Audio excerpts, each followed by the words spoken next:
Assalamualaikum warahmatullahi wabarakatuh.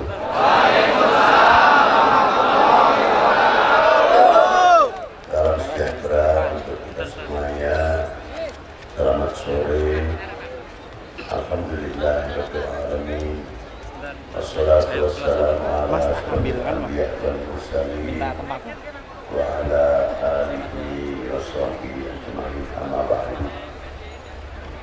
Yang saya hormati para sesepuh, bini sepuh, para alim ulama, para yai, para tokoh agama, tokoh masyarakat yang selalu kami banggakan, dan yang saya hormati Bapak Pembina Apel selaku beliau adalah Bupati Batang, dan yang saya hormati Bapak Wakil Bupati Batang. Secara pribadi yang saya hormati Bapak Dandim, Bapak Kapolres serta jajarannya, Bapak-bapak dan instansi pemerintahan, Sipil, TNI, Polri yang selalu kami banggakan, dan yang saya hormati pimpinan Suriah Nahdlatul Ulama dalam tingkat PW, tingkat kabupaten, sampai ketua muslimat, batayat, IP Ansor, Banser, IPNU, IPPNU, Banser yang selalu kami banggakan. Hadirin wal hadirat, maaf apabila saya tidak bisa menyebutkan satu persatu di dalam instasinya masing-masing. Pada sore hari ini menggugah untuk kami semuanya. Menggugah yang pertama, yang tadinya muncul keprihatinan kami terutama, dan itu mengundang kecil hati untuk saya pribadi. Apakah bangsa ini serapuh itu? Menjadi pertanyaan karena menanggapi atau termakan oleh suatu isu atau hoax dan lain sebagainya yang tidak lain tujuannya untuk memecah belah bangsa yang saya cintai dan tanah air ini, Indonesia. Itu kebanggaan kami. Keprihatinan ini selalu mewarnai dalam perjalanan dakwah saya. Kekhawatiran selaku orang tua atau yang dituakan atau yang diulamakan satu hal yang wajar, bukan suatu hal yang berlebihan. Karena bangsa ini, tanah air ini, kalau bukan kami ini yang memiliki, apa menunggu dimiliki oleh orang lain? Jawab. Pastinya itu tantangan untuk kita semuanya. Tapi pada hari sore hari ini kita harus sedikit mendapat pencerahan yang luar biasa dengan apel kesetiaan NKRI bertepatan atau dibarengkan dengan hari jadi Kota Batang dan Harlah Nahdlatul Ulama yang ke-95 tahun. Ternyata bangsa kita, muda-mudi kita masih menunjukkan raut muka yang cukup untuk bisa lebih jauh untuk mempertahankan NKRI. Sore hari ini kita kembali mendapatkan kesemangatan karena bangsa ini, tanah air ini ke depan sudah di pundak kalian. Tanggung jawab ke depan bangsa ini, tanah air ini adalah di pundak regenerasi kalian, generasi muda-mudi. Mau mundur ataupun mau maju adalah tergantung kalian semuanya.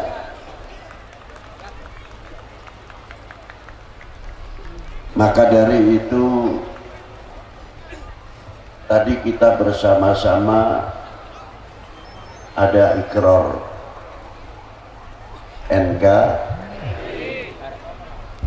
NKRI harga sudah banyak yang tahu. Tapi satu sisi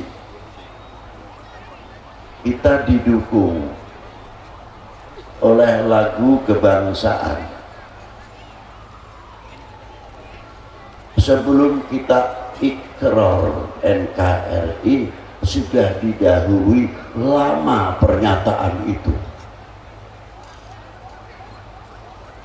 Kalau kita gembar-gembor NKRI sekitar hampir 20 tahun kurang sedikit.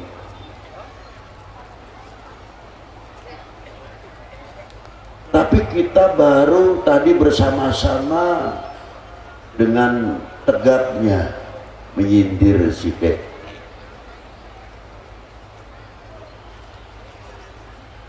Dalam mengucapkan lagu kebangsaan, tolong tunjukkan kesigapan kalian.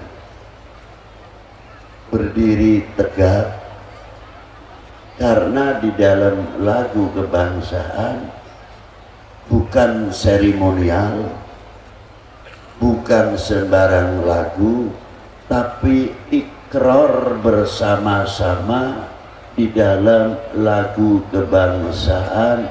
Dengan pertama kalimah kita menyatakan Indonesia tanah airku. Basa-basi atau tidak? Ini yang saya khawatirkan asal menyanyikan. Padahal ketika kita mengucapkan Indonesia tanah airku dituntut kekonsekwenan. Pernyataan yang keluar dari lubuk hati, mensyukuri dan menjaga atas pemberian Allah Subhanahu wa Ta'ala berupa tanah air ini dari Sabang sampai Merauke. Kita bersama-sama berani menyatakan Indonesia tanah airku. Betul? Bukan basa-basi. Dalam ucapan itu bagian daripada terima kasih kami kepada Allah Subhanahu wa Ta'ala, kepada Tuhan yang Maha Esa. Sejauh mana kita dituntut untuk menjaga keutuhan negara Republik Indonesia. Yang keras, Indonesia. Nuklir loh kekuatannya. Indonesia. Baris ya Indonesia. Ngono kan mempertahankan NKRI. Lapah tegak gitu tunjukkan. Ini Indonesia. Wani ngono. Tenang. Percaya tidak. Indonesia. Ngono itu. Nuklir kalah ini. kita berani dan bangga mengucapkan Indonesia. Ada orang mana? Saya Indonesia. Ning luar negeri, ning Malaysia, ning dia dengan menyebutkan nama Indonesia. Where you come from? Indonesia.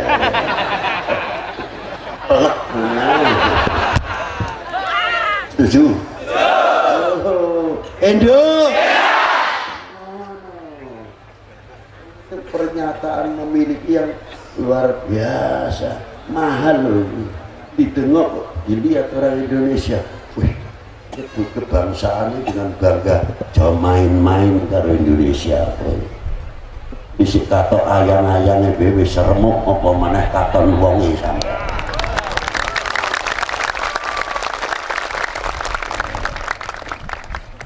Karena apa? Dengan konsekuensi yang sebenarnya ketika kita melakukan lagu kebangsaan Indonesia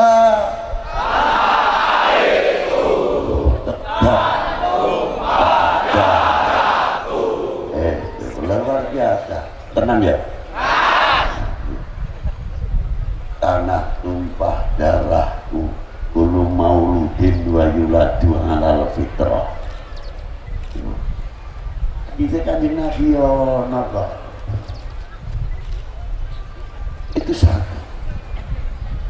Maka kita bangga sekarang setiap ada peringatan Maulidin Nabi, event-event yang lain, kita selalu tidak melupakan melakukan kebangsaan. Dengan pembacaan teks Pancasila hampir saja kita lupa. Tapi kirana sing melu nang sebelah apa-apa cengak-cengak. Rapal sebule. Lah ini lah. Melas. Yono. Loh itu. Walaupun tidak semuanya. Nah ini nanti regenerasi ini apa tumbuhnya nanti jadinya. Kita dituntut.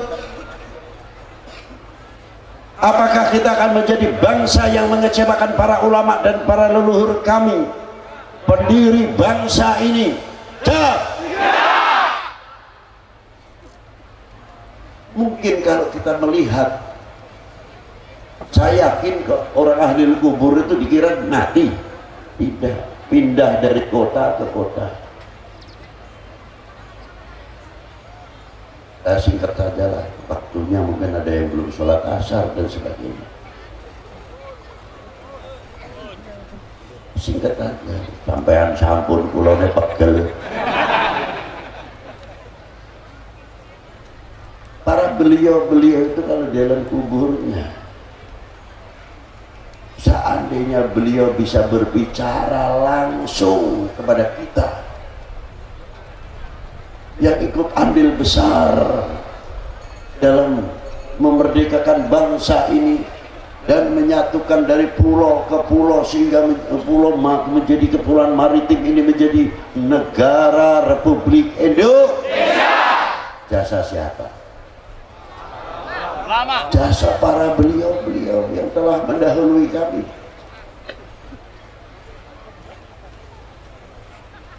Saya ingat satu ayat sering saya bolak-balik dan hadis Nabi SAW.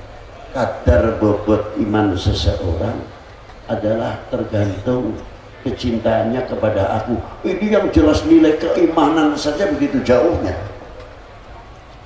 Kalau cintanya kepada baginda Nabi luar biasa, maka cintanya, maka imannya akan menjadi iman yang luar biasa.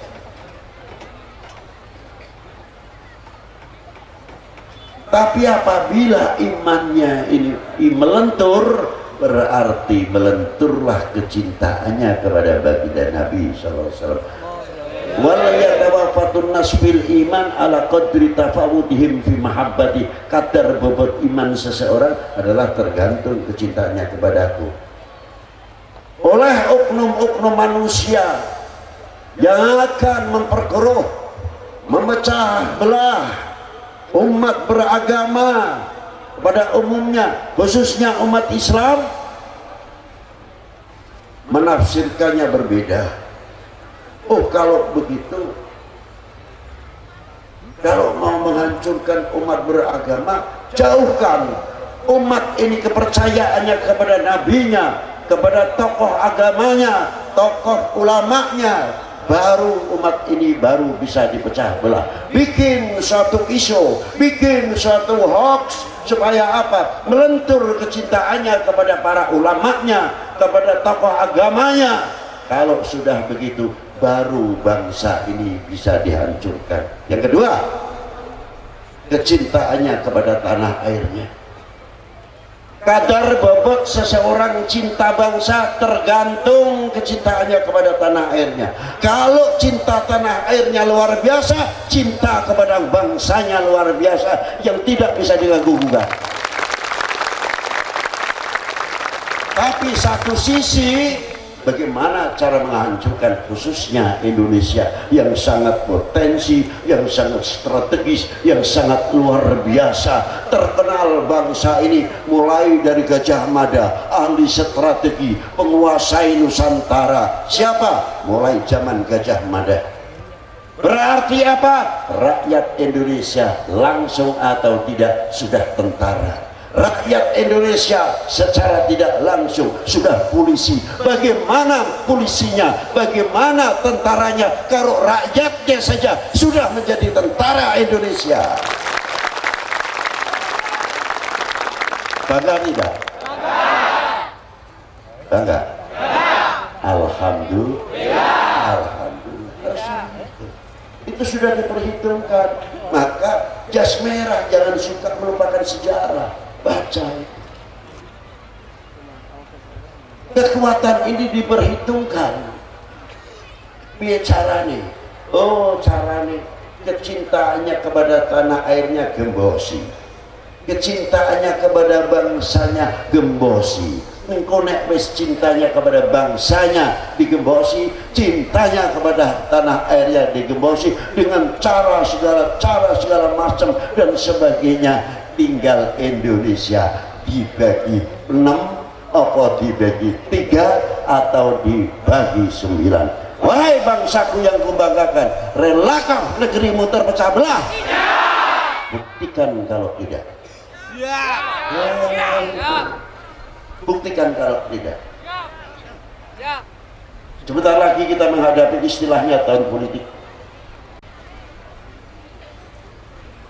Tahun politik. Tapi kita kawal dengan tahun damai, tahun berzikir, tahun bersolawat. Tahun bersolawat untuk apa? Untuk kesatuan persatuan Indonesia. Kita ciptakan slogan itu. Tahun damai, tahun berzikir, tahun bersolawat untuk kesatuan persatuan Indonesia. Jangan beri kesempatan orang-orang yang akan memecah belah bangsa ini. Dari itu saya teruskan terakhir, seandainya saya tadi ziarah kubur ke Taman Pahlawan bisa ngomong, kalau bisa ngomong nih saya obrol-obrol karo wong mati, itu ada kok. Para wali semuanya bisa. Lah nek aku tak ajar dadi wali sih urung iso. Tapi di dalam kitab-kitab Jami' Karamatul Aulia, Tabaqatul Kubra banyak sekali tentang aulia-aulia yang bisa musafahah dengan para ulama yang sudah terdahulu meninggal. Seandainya saya bisa, saya paling takut ziarah ke para kiai, paling takut ziarah ke Taman Pahlawan. Betul, bukan basa-basi. Sebabnya apa? Saya ditokohkan, saya diulamakan. Begitu kita ziarah, orang pahlawan bangun semuanya, arep ngomong, wahai Habib Lutfi, keringat yang telah aku teteskan, darah yang telah aku alirkan, sehingga tegaknya kembali sang saka merah putih menjadi negara kesatuan persatuan Indonesia. Sampaikan kepada saudara-saudaraku, jangan kecewakan kami. Assalamualaikum warahmatullahi wabarakatuh.